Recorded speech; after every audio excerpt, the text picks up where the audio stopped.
അപ്പോൾ fab zone വീൽസിൻ്റെ മറ്റൊരു എപ്പിസോഡിലേക്ക് എല്ലാവർക്കും സ്വാഗതം.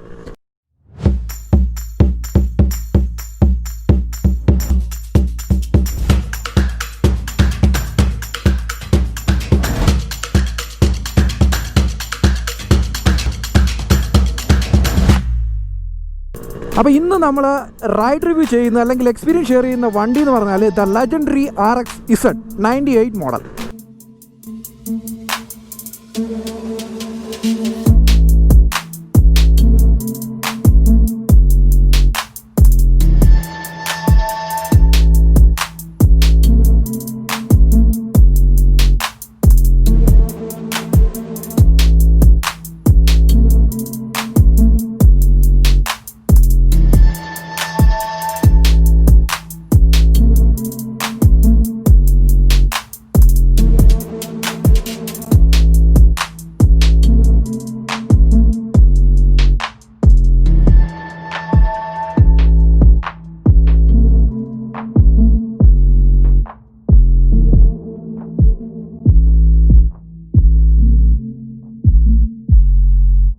Okay, fine.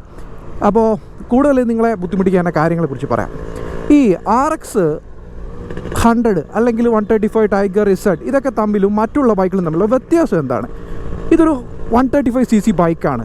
ഒരു 14 bhp ആണ് ഇതിൻ്റെ ഒരു bhp ആയിട്ട് വരുന്നത്. പക്ഷേ നിങ്ങൾ ഈ bhp എന്ന് പറയുന്ന സംഭവം അല്ലെങ്കിൽ ഈ bhp നിങ്ങൾ മറ്റുള്ള ബൈക്കുമായിട്ട് അല്ലെങ്കിൽ നമുക്കൊരു 4 സ്ട്രോക്ക് ബൈക്കുമായിട്ട് നിങ്ങൾ കമ്പാരിസൺ ചെയ്യാൻ പാടില്ല. ഒന്നാമത്തെ കാര്യം 2 സ്ട്രോക്കും 4 സ്ട്രോക്ക് തമ്മിലുള്ള വ്യത്യാസം എന്താണെന്ന് നിങ്ങൾ മനസ്സിലാക്കണം. 4 സ്ട്രോക്ക് എന്ന് പറഞ്ഞാൽ നമുക്ക് ഇപ്പോൾ ഈ നൂതന കാലഘട്ടത്തിൽ നമ്മളെല്ലാ കാറുകളും ഈവൻ ബൈക്കുകളായാലും കാറുകളായാലും എല്ലാം 4 സ്ട്രോക്കാണ് നമുക്ക് വരുന്നത്. 2000-ന് ശേഷമാണ് ഈ 4 സ്ട്രോക്ക് വാഹനങ്ങളുടെ ഒരു നിര തന്നെ ഉണ്ടായത്. 2 സ്ട്രോക്കിലോട്ട് വരുമ്പം വളരെ കുറച്ച് സമയത്തിനുള്ളിൽ തന്നെ 4 സ്ട്രോക്കിനേക്കാളും പെർഫോമൻസ് ഉണ്ടാക്കാൻ ഇതിന് പറ്റുന്നൊരു മെഷീനാണ്. അതാണ് ഈ 2 സ്ട്രോക്കിൻ്റെ പ്രത്യേകത. പക്ഷേ ഇതിൻ്റെ പ്രോബ്ലം എന്ന് പറഞ്ഞാൽ എല്ലാ ഫ്യൂലും ഇത് ബേൺ ചെയ്ത് മാറ്റില്ല. ഇതിനകത്ത് കുറച്ചൊക്കെ ഫ്യൂവൽ ബേൺ ആവാതെ പുകയുമൊക്കെ ആയിട്ട് പോകാനുള്ളൊരു ചാൻസ് കൂടിയുണ്ട്. പക്ഷേ 4 സ്ട്രോക്കിനെ സംബന്ധിച്ചോളം അത് എക്കോ ഫ്രണ്ട്ലി ആണ്, പൊല്യൂഷൻ ഫ്രീ ആണ്. അതുകൊണ്ട് തന്നെ ഇപ്പോഴത്തെ ഈ ലോകത്തുള്ള എല്ലാ വാഹനങ്ങളും നമ്മൾ 4 സ്ട്രോക്കിലോട്ട് മാറിയിരിക്കുന്നത്. സോ ഇതാണ് 4 സ്ട്രോക്കും 2 സ്ട്രോക്കും തമ്മിലുള്ള വ്യത്യാസം. ഇതിനകത്ത് നമുക്ക് എങ്ങനെയാണ് ഈ ഓൺ റോഡിൽ അതെങ്ങനെ ഫീൽ ചെയ്യുന്നുള്ളതിനെ കുറിച്ച് ഞാൻ പറയാം. ഓൺ റോഡിൽ വരുമ്പോഴത്തേക്ക് നമുക്ക് 4 സ്ട്രോക്ക് വണ്ടികളും 2 സ്ട്രോക്ക് വണ്ടികളും ഒരു കമ്പാരിസൺ സപ്പോസ് നമ്മൾ ചെയ്യാൻ പാടില്ല എങ്കിൽ മേ ബി ചെയ്ത് നോക്കാം. ചെയ്യുകയാണെന്നുണ്ടെങ്കിൽ 4 സ്ട്രോക്ക് വണ്ടികൾ ഒരു 10 കിലോമീറ്റർ സഞ്ചരി ഇപ്പോൾ സ്റ്റാർട്ടിങ് സ്റ്റേജിൽ ഒരു ഡ്രാഗ് റേസ് ചെയ്യുകയാണെന്നുണ്ടെങ്കിൽ 4 സ്ട്രോക്ക് വണ്ടികളും 2 സ്ട്രോക്ക് വണ്ടിയും നമ്മൾ ചെയ്യുകയാണെന്നുണ്ടെങ്കിൽ 2 സ്ട്രോക്ക് വണ്ടി വളരെ പെട്ടെന്നായിട്ട് ഫാസ്റ്റായിട്ട് തന്നെ അതിൻ്റെ ആദ്യത്തെ ഒരു രീതിയിൽ അതിനെ ഓവർകം ചെയ്യും. പക്ഷേ ലോങ് റണ്ണിൽ 4 സ്ട്രോക്ക് വണ്ടികൾ 2 സ്ട്രോക്കിനേക്കാളും പെർഫോമൻസ് ഉണ്ടാക്കും. ഇത് വളരെ ടോർക്കി ആയിട്ടുള്ളൊരു എഞ്ചിനാണ്. ഇതാണ് ഈ 2 സ്ട്രോക്കും 4 സ്ട്രോക്കും തമ്മിലുള്ള വ്യത്യാസം. ഇതിനൊരു ഇനിഷ്യൽ പുള്ളിങ് ഭയങ്കര കൂടുതലായിരിക്കും. അതുപോലെ തന്നെ നമ്മൾ മഡ് റേസിങ്ങിനായാലും ഓഫ് റോഡിങ്ങിനായാലും വളരെ പെർഫോമൻസ് കൂടിയ വെഹിക്കിൾസാണ് ഈ 2 സ്ട്രോക്ക് വെഹിക്കിൾസ് എന്ന് പറയുന്നത്. ഇപ്പോൾ യമഹയ്ക്ക് മാത്രമല്ല, അന്ന് പണ്ടൊക്കെ എന്ന് പറയുമ്പോഴത്തേക്ക് സുസുക്കി ഷാവലിനുണ്ടായിരുന്നു. അത് 5 സ്പീഡ് വണ്ടികളായിരുന്നു. അതുപോലെ ഷോഗൺ, ഷാവലിൻ, അതുപോലെ തന്നെ വേറെ ഒരുപാട് ബൈക്കുകൾ നമുക്ക് 2 സ്ട്രോക്കിൽ അവിടെ ഇൻഡ് സുസുക്കി സാമ്രായി ഇതൊക്കെ പഴയ 2 സ്ട്രോക്ക് വെഹിക്കിൾസാണ്. വളരെ ഫേമസ് ആയിട്ടുള്ള 2 സ്ട്രോക്ക് വെഹിക്കിൾസാണ്. അപ്പോൾ ഈ 2 സ്ട്രോക്കും 4 സ്ട്രോക്കും തമ്മിലുള്ളൊരു വ്യത്യാസം നിങ്ങൾ മനസ്സിലാക്കി കഴിഞ്ഞാൽ ഇതിന് ട്രീറ്റ്മെൻറ്റ് രണ്ട് രീതിയിലാണ് നമ്മൾ ഈ വണ്ടിയെ നോക്കിക്കാണേണ്ടത്. അല്ലെങ്കിൽ ഇതിൻ്റെ മെയിൻ്റനൻസ് എന്ന് പറയുന്നത് 2 രീതിയിലാണ്. 4 സ്ട്രോക്ക് കുറച്ച് മെയിൻ്റനൻസ് ഫ്രീ ആണ്, അല്ലെങ്കിൽ അതിന് കുറച്ച് പൊല്യൂഷൻ കുറവാണ്. എഞ്ചിനിൽ അതിൻ്റെ മെയിൻ്റനൻസ് വളരെ കുറവാണ്. അത് നമുക്ക് മെയിൻ്റനൻസ് കുറച്ച് കൊണ്ട് നടക്കാനും അതുപോലെ തന്നെ നമുക്ക് കുറേ കാലം വലിയ മെയിൻ്റനൻസ് ഒന്നുമില്ല അത് ഉപയോഗിക്കാൻ പറ്റും. പക്ഷേ 2 സ്ട്രോക്കിനെ സംബന്ധിച്ചോളം നിങ്ങൾ ശ്രദ്ധിക്കേണ്ട 3 കാര്യങ്ങളെക്കുറിച്ച് ഞാൻ പറയാം. 2 സ്ട്രോക്കിനെ സംബന്ധിച്ച് നിങ്ങൾ ക്ലച്ച് ഡിസ്ക് എപ്പോഴും ശ്രദ്ധിക്കേണ്ട ഒരു കാര്യമാണ്. 2 സ്ട്രോക്ക് വണ്ടികളുടെ 2 സ്ട്രോക്ക് വണ്ടികളിൽ ക്ലച്ച് ഡിസ്ക് എന്ന് പറയുമ്പോഴത്തേക്ക് അത് പെട്ടെന്ന് പോകാനുള്ള ചാൻസ്. കാര്യം എന്ന് പറഞ്ഞാൽ നമ്മൾ ചില കയറ്റം കയറത്തില്ല. അപ്പോൾ ഈ ഗിയറിന് ഒരു ചെറിയ സ്ലിപ്പിംഗ് ഒക്കെ ഈ 2 സ്ട്രോക്ക് വണ്ടികളിൽ ഉണ്ടാകുന്നത്. കാര്യം അത്രയും പഴയ വാഹനങ്ങളാണ്. അപ്പോൾ അതിനെ നമ്മൾ കൈകാര്യം ചെയ്യുമ്പോൾ ഇപ്പോഴത്തെ വണ്ടികൾ ഓടിക്കുന്ന രീതിയിൽ ഒരു കാരണവശാലും ഓടിക്കാൻ പാടില്ല. ഇതിൻ്റെ ക്ലച്ച് ഡിസ്ക്കാണ് മെയിനായിട്ടും ഈ RX-Z-ൻ്റെ RX-100ൻ്റെ ഒക്കെ ഒരു പ്രോബ്ലം. അതുപോലെ തന്നെ ഈ ക്ലച്ച് ഡിസ്ക് വരുമ്പോഴത്തേക്ക് നമ്മളത് റീപ്ലേസ് ചെയ്യുന്ന സമയത്ത് അതിൻ്റെ ക്ലച്ചിൻ്റെ അകത്താണെങ്കിൽ ഒരു ബോൾട്ട് വരും. ആ ബോൾട്ട് ഇതിൻ്റെ എൻജിൻ്റെ ഔട്ടർ കവറിനുമായിട്ട് ഇൻറ്റേർണലി ബന്ധപ്പെടുത്തിയിട്ടുണ്ടായിരിക്കും. അപ്പോൾ ആ സ്ക്രൂ വരുമ്പോഴത്തേക്ക് നിങ്ങൾ ആ സ്ക്രൂ എപ്പോഴും നമ്മൾ ക്ലച്ച് പിടിക്കുന്ന സമയത്ത് ഈ ക്ലച്ച് സ്ക്രൂവും ആ ബോഡിയും കൂടെ ആയിരിക്കും എപ്പോഴും ഇരുന്ന് അനങ്ങുന്നത്. അപ്പോൾ ആ ബോഡിയിലുള്ള സ്ക്രൂ ലൂസായി കഴിഞ്ഞാൽ നിങ്ങൾക്ക് ക്ലച്ച് മിസ്സാവും. അതുപോലെ തന്നെ ചിലപ്പോഴത്തേക്ക് നിങ്ങൾ നോക്കുമ്പോൾ അറിയാം, നമ്മുടെ ഈ ട്രാഫിക്കിലൊക്കെ വണ്ടി കൊണ്ട് നിർത്തി കഴിയുമ്പോഴത്തേക്ക് വണ്ടി ഇങ്ങനെ ഓടിപ്പോകാനുള്ളൊരു ടെൻഡൻസി കാണിക്കും.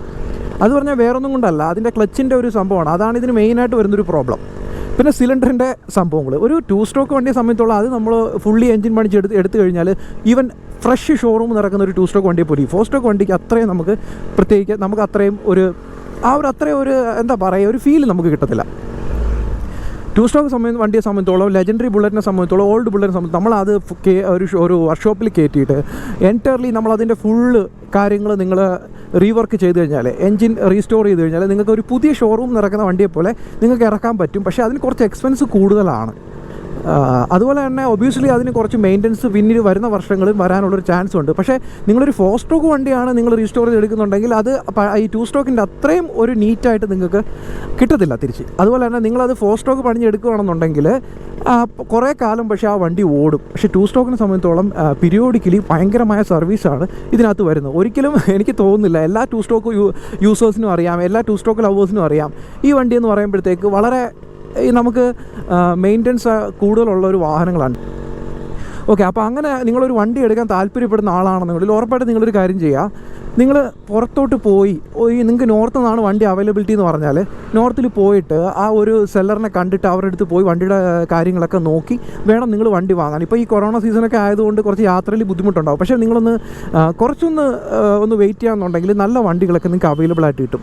പിന്നെ വേറൊരു കാര്യം എന്ന് പറഞ്ഞാൽ എപ്പോഴും ഒരു വണ്ടി പണിഞ്ഞെടുക്കുന്നതിനേക്കാൾ ബെറ്റർ ഒരു പണിഞ്ഞ് വെച്ചിരിക്കുന്ന നോർത്ത് നിന്നൊക്കെ ഉള്ളൊരു വണ്ടി എടുക്കുന്നതാണ്. പക്ഷേ അവർ നന്നായിട്ട് അതിന് വില പേശി നമുക്ക് എടുക്കാമെന്നുണ്ടെങ്കിൽ ഒരു ചെറിയ പേയ്മെൻറ്റിൽ നമുക്ക് തന്നെ വണ്ടി കിട്ടും. ചെറിയ പേയ്മെൻറ്റ് എന്ന് പറഞ്ഞാൽ എന്തായാലും ഇതിൻ്റെ ഒരു മാർക്കറ്റ് വില വന്നിട്ട് ഒരു 60 to 1 lakh ഇടയ്ക്കായിരിക്കും ഇതിൻ്റെ ഒരു മാർക്കറ്റ് വില വരുന്നത്. അത്യാവശ്യം നല്ല വൃത്തിയായിട്ടുള്ള വണ്ടിക്ക് അത്രയും നമുക്ക് മാർക്കറ്റ് വില വരുന്നുണ്ട്.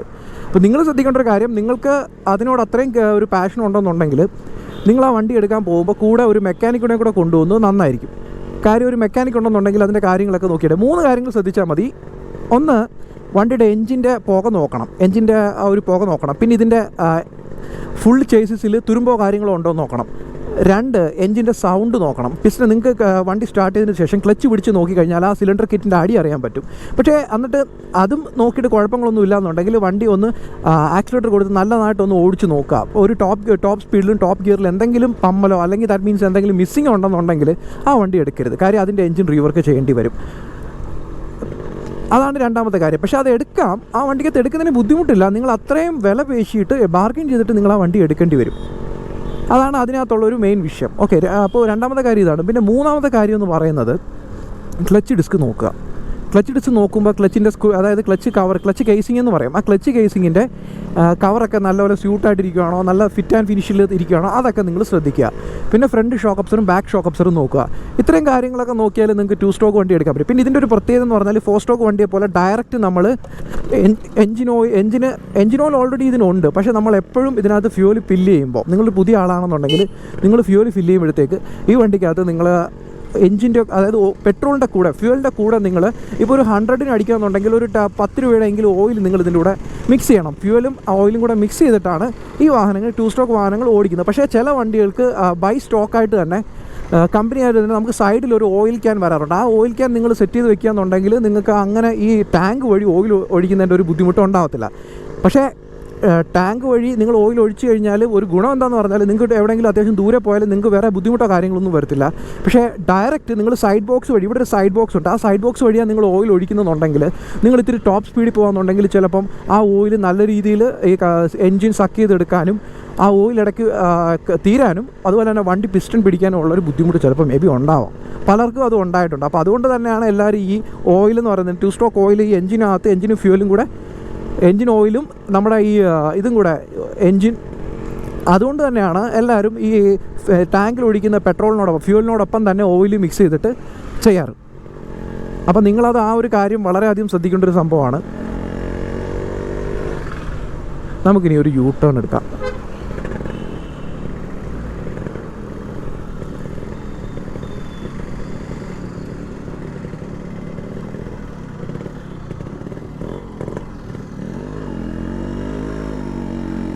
ഓക്കെ, കാര്യത്തിലോട്ട് വരാം. അപ്പോൾ ഇതാണ് അതിൻ്റെ ഒരു ഈ എൻജിന് വണ്ടി ഉപയോഗിക്കുമ്പോൾ ഉള്ള കാര്യങ്ങൾ നിങ്ങൾ ശ്രദ്ധിക്കേണ്ട.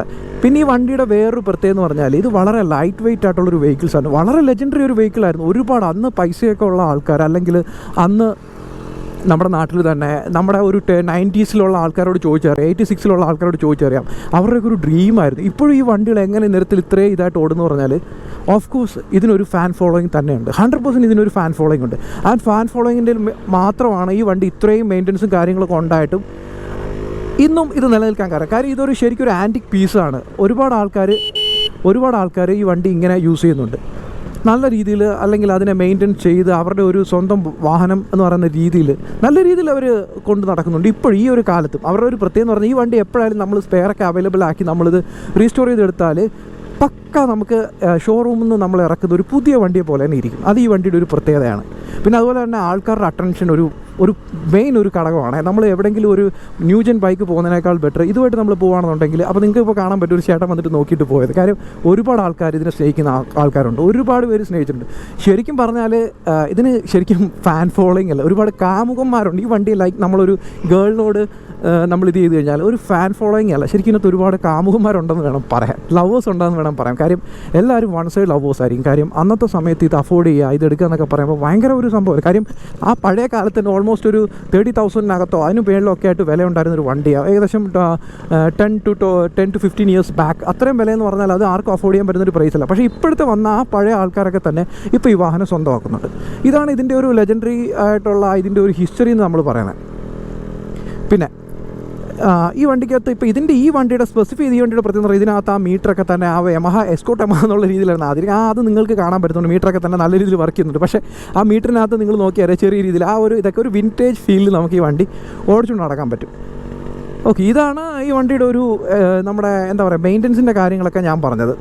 പിന്നെ നിങ്ങൾ ചെയ്യേണ്ട കാര്യം മാക്സിമം ഒരുപാട് ലോങ് ഡ്രൈവിന് ഞാൻ ഈ വണ്ടി നിങ്ങൾക്ക് വേണ്ടിയിട്ട് സജസ്റ്റ് ചെയ്യത്തില്ല. കാര്യം എന്ന് പറഞ്ഞാൽ ഇതൊരു ഷോർട്ട് റൈഡിന് വേണ്ടിയിട്ടുള്ള വണ്ടിയായിരുന്നു. നമുക്ക് നല്ല രസത്തിൽ ഇങ്ങനെ ഓടിച്ചിറക്കാൻ പറ്റും.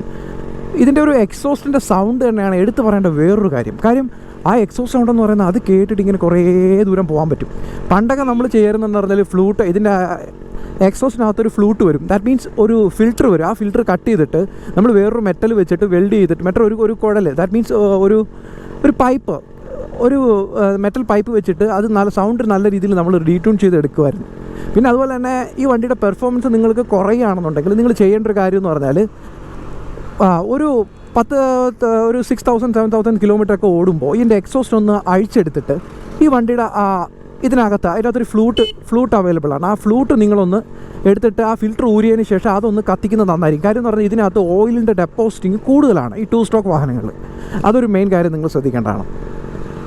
പിന്നെ എൻ്റെ ഒരു മെയിൻ സജഷൻ എന്ന് പറഞ്ഞാൽ എപ്പോഴും ഈ 2 സ്ട്രോക്ക് വാഹനങ്ങൾ ഓൾഡ് ബുള്ളറ്റൊന്നും നിങ്ങൾ കൈമാറി ഉപയോഗിക്കാതിരിക്കുക. ഒരാൾ തന്നെ അത് ഉപയോഗിച്ചുകൊണ്ടിരുന്നാൽ ആ വണ്ടിക്ക് ഒരു അതിൻ്റെ ഒരു ഗിയർ ഷിഫ്റ്റിങ്ങിലായാലും അതിൻ്റെ ബുദ്ധിമുട്ടൊന്നും നിങ്ങൾക്ക് ഉണ്ടാവില്ല. പുതിയൊരാളാണ് ഈ വണ്ടി എടുത്ത് ഓടിക്കുന്നത്. ഇതിനെക്കുറിച്ച് ഓടിച്ചിട്ടില്ലാത്ത ആൾക്ക് 2 സ്ട്രോക്ക് ഓടിക്കാൻ വളരെ ബുദ്ധിമുട്ടാണ്. അവർ ഓടിക്കുന്ന രീതി എന്ന് പറഞ്ഞാൽ അവർ ഇത് ചെയ്തിട്ടായിരിക്കും ഓടിക്കുന്നത്. എന്താ പറയുക, ഭയങ്കര റേവ് ചെയ്തിട്ട് ഓടിക്കും. അങ്ങനെയൊന്നും ഓടിക്കേണ്ട ഒരു കാര്യങ്ങൾ. ഇതിൻ്റെ ഒരു പ്രത്യേകം എന്ന് പറഞ്ഞാൽ ആ ഒരു ഇനീഷ്യൽ ടോർക്കാണ്. ഇപ്പോഴത്തെ അത് മാത്രമല്ല, ഇതിൻ്റെ എഞ്ചിനിലുള്ള പോർട്ടിങ് ആയാലും ഒക്കെ തന്നെ ചെയ്തു കഴിഞ്ഞാൽ നമുക്ക് ഭയങ്കര ഔട്ട്സ്റ്റാൻഡിങ് എക്സ്പീരിയൻസ് ആണ് ഈ വണ്ടിയിൽ നിന്ന് കിട്ടുന്നത്. പണ്ടൊക്കെ ഈ മരണക്കിണറുള്ള സംഭവങ്ങൾ, മരണക്കിണർ അങ്ങനെയൊക്കെ ഉള്ള ഉത്സവങ്ങളിലൊക്കെ വരുന്ന സംഭവങ്ങൾ 2 സ്ട്രോക്ക് വാഹനങ്ങളായിരുന്നു ഉപയോഗിക്കും. പക്ഷേ കാലത്തിൻ്റെ ഒരു പോക്കിൽ ഇപ്പോൾ 2 സ്ട്രോക്ക് വാഹനങ്ങൾ കാണാനില്ല. എന്നിട്ടും ഇങ്ങനെയുള്ള കാലങ്ങളിൽ ഇത്ര ഇതായിട്ട് വളരെ പെർഫെക്റ്റായിട്ട് ഈ വണ്ടി ഇങ്ങനെ വൃത്തിയാക്കി അല്ലെങ്കിൽ ഇതിനെ നീറ്റായിട്ട് മെയിൻ്റനൻസ് ഒക്കെ ചെയ്ത് ഇതിനെ ഉപയോഗിക്കുന്ന ആൾക്കാരുണ്ടെങ്കിൽ ശരിക്കും ഈ വണ്ടിയെ പോലെ തന്നെ ഇതിൻ്റെ യൂസേഴ്സായിട്ടുള്ള RX ലവേഴ്സായിട്ടുള്ള നിങ്ങളാണ് ലെജൻസ്. എനിക്കത് പറയാനുള്ള കാര്യം ഫാബ്സോൺ വീൽസിൽ ഈവൻ ഞാനൊരു ഹാർഡ് കോർ ഫാനാണ്, ഒരു 2 സ്ട്രോക്ക് ഫാനാണ്. അതുപോലെ തന്നെ ഞാനൊരു ലെജൻഡറി ബുള്ളറ്റിൻ്റെ വളരെ ഓൾഡ് ബുള്ളറ്റിൻ്റെ ഫാനാണ്. പക്ഷേ നമ്മളെന്താണ് ഇതൊക്കെ സ്വന്തമാക്കി വെക്കണം എന്നുണ്ടെങ്കിൽ കുറച്ച് എക്സ്പെൻസും കാര്യങ്ങളൊക്കെ ഉണ്ട്. പക്ഷേ ഞാനും ഒരു RX-ൻ്റെ പഴയ വണ്ടി ഞാൻ കിട്ടുകയാണെന്നുണ്ടെങ്കിൽ ഉറപ്പായിട്ടും ഞാനത് സ്വന്തമാക്കും. ഓക്കെ, ഇതൊക്കെയാണ് നമുക്ക് ഈ 2 സ്ട്രോക്ക് വണ്ടിയുടെ കാര്യങ്ങൾ നിങ്ങളോട് പറയാനായിട്ടുള്ളത്. പ്രത്യേകിച്ച് വേറെ കാര്യങ്ങളൊന്നുമില്ല. ഇത്ര മെയിൻ്റനൻസും കാര്യങ്ങളൊക്കെ നോക്കിക്കഴിഞ്ഞാൽ നിങ്ങൾക്ക് നന്നായിട്ട് കൊണ്ടുനടക്കാൻ പറ്റുന്നൊരു വണ്ടിയാണ്. ഇനി ചാനലിൻ്റെ കുറച്ച് കാര്യങ്ങൾ പറയാം. നമ്മളിപ്പോൾ ചാനൽ തുടങ്ങിയ ശേഷം ഒരു 7ാമത്തെ 8ാമത്തെ വീഡിയോസാണ് നമ്മൾ അപ്ലോഡ് ചെയ്യാൻ പോകുന്നത്. അപ്പോൾ ഞാനിപ്പോൾ ഇത്രയും കാലം നേരിട്ടൊരു പ്രശ്നം എന്ന് പറഞ്ഞാൽ നിങ്ങളെല്ലാവരും സബ്സ്ക്രൈബ് ചെയ്യുന്നുണ്ട്. സബ്സ്ക്രൈബ് ചെയ്യുമ്പോൾ നിങ്ങൾക്ക് ആ ബെൽ ഐക്കൺ കൂടെ നിങ്ങളൊന്ന് എനേബിൾ ചെയ്ത് വെക്കുക. എന്നാൽ മാത്രമേ എൻ്റെ പുതിയ അപ്ലോഡിങ്സ് അല്ലെങ്കിൽ നിങ്ങൾക്ക് ഫാസ്റ്റായിട്ട് നിങ്ങൾ റീച്ച് ചെയ്യത്തുള്ളൂ. അപ്പോൾ അത് നിങ്ങളൊന്ന് ശ്രദ്ധിക്കുക. അതുപോലെ തന്നെ എൻ്റെ ഇൻസ്റ്റാഗ്രാം വഴിയും ഫോളോ ചെയ്യുക. നമുക്ക് എന്തെങ്കിലും ബൈക്കിനെ കുറിച്ചിട്ട് 2 വീൽസിനെ കുറിച്ച് 4 വീൽസിനെ കുറിച്ചുള്ള എന്ത് ഡൗട്ട് ഉണ്ടെങ്കിലും നിങ്ങൾക്ക് എന്നെ കോൺടാക്ട് ചെയ്യാവുന്നതാണ്. നിങ്ങൾക്ക് എന്നോട് ചോദിക്കാം. എനിക്കറിയാവുന്ന എൻ്റെ അറിവിൽ നിൽക്കുന്ന കാര്യങ്ങളൊക്കെ ഞാൻ നിങ്ങൾക്ക് 100% ഏതൊരു ടൈമിലായാലും ഞാൻ നിങ്ങൾക്ക് മെസ്സേജിന് ഞാൻ റെസ്പോണ്ട് ചെയ്യുന്നതാണ്. അതുപോലെ തന്നെ കമൻറ്റ് ചെയ്യുക. മറ്റുള്ളവർക്ക് ഈ വീഡിയോസൊക്കെ തന്നെ നല്ല ഇൻഫോർമേറ്റീവായിട്ട് നിങ്ങൾക്ക് തോന്നുന്നുണ്ടെങ്കിൽ ഇല്ലെങ്കിൽ തോന്നുന്നുണ്ടെങ്കിൽ മാത്രം നിങ്ങൾ ലൈക്ക് ചെയ്താൽ മതി, ഇല്ലെങ്കിൽ നിങ്ങൾക്ക് ഡിസ്ലൈക്ക് ചെയ്യാൻ പറ്റും. എനിക്കറിയാവുന്നതും കുറച്ചൊക്കെ ഒരു വീഡിയോ ചെയ്യുന്നതിന് മുമ്പ് നമ്മൾ കുറച്ച് ഹോംവർക്ക് ചെയ്തിട്ടാണ് ഓരോ വീഡിയോസ് നമ്മൾ ചെയ്യുന്നത്. അപ്പോൾ ഇതൊക്കെ തന്നെയാണ് എനിക്ക് പറയാനുള്ളത്. ഇനി ഞാനിപ്പോൾ ഇത്രയും നേരം ഈ വണ്ടി പതുക്കെയാണ് ഓടിച്ചത്. ഇനി ഈ വണ്ടി നമുക്ക് ഇതിൻ്റെ ഒരു ആക്സിലറേഷനിൽ എങ്ങനെ ഉണ്ടെന്നൊന്നറിയാം. ഒന്ന് ഫാസ്റ്റായിട്ട് ഓടിച്ച് നോക്കാം. എക്സോസ്റ്റും വളരെ പൊളിയാണ്.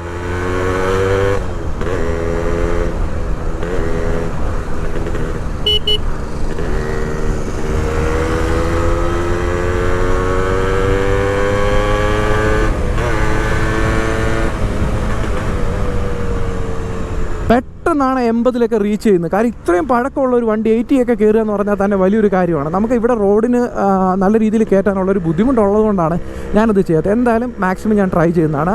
ആ വണ്ടിയുടെ ഒരു പെർഫോമൻസ് നിങ്ങൾക്ക് നോക്കാൻ പറ്റും.